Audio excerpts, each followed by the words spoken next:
Salut les amis du château. Alors je suis ravi de vous retrouver pour une nouvelle vidéo à la découverte toujours du domaine millénaire des seigneurs de Rambures, d'une façon un petit peu particulière, en altitude. Il fait beau, l'occasion de découvrir un peu différemment le domaine, puisque vous le savez, depuis quelques temps on met quelques images drone, on débute, on apprend. Et voilà, c'est de mieux en mieux. Alors petit survol du domaine.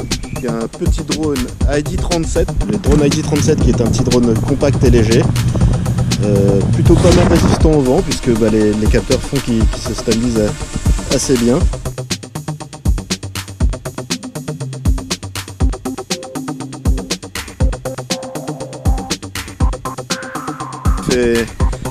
Il fait 15 hectares, hein, comme c'est écrit. Alors ça c'est le domaine visitable. Faut imaginer que les pâtures alentours font partie aussi du domaine. Forcément l'élément le plus connu ici c'est le château.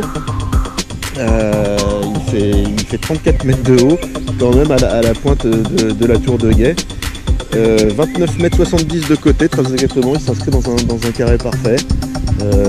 4 tours d'angle, 4 demi-tours, ce qui fait un total de 8 tours. En ajoutant la tour de guet, on en est à 9. Et sur les vues aériennes, vous voyez bien que le bâtiment central, en fait, le corps de logis principal, c'est une fausse tour, puisque c'est un bâtiment rectangulaire qui se termine en abside, justement. On voit bien aussi du dessus les terrasses qu'on n'a pas forcément l'occasion de voir quand on visite le château.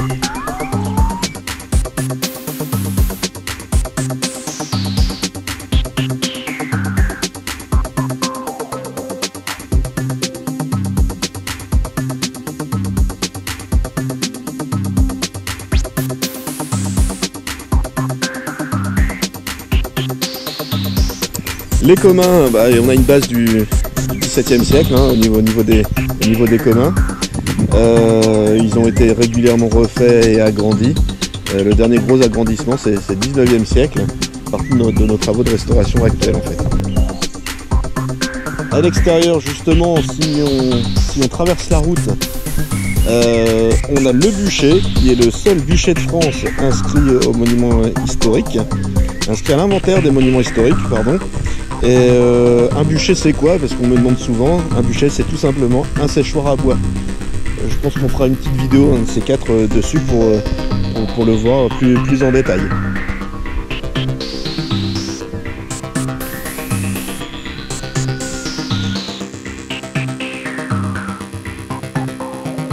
Bon, forcément un tout petit peu à l'écart du château, en passant les arbres, on arrive directement à la roseraie.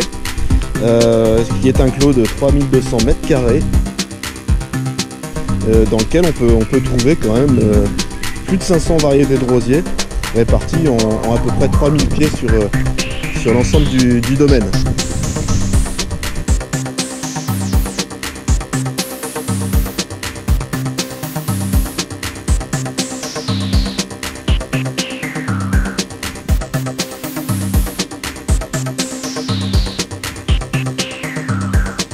Voilà, c'est une vidéo courte. L'idée c'était un petit peu de décrire très rapidement le domaine autrement. Donc j'espère que ça vous a plu. N'hésitez pas à vous abonner, à commenter, à partager, à liker. Et je vous dis à la prochaine vidéo pendant qu'un tracteur passe. Hein.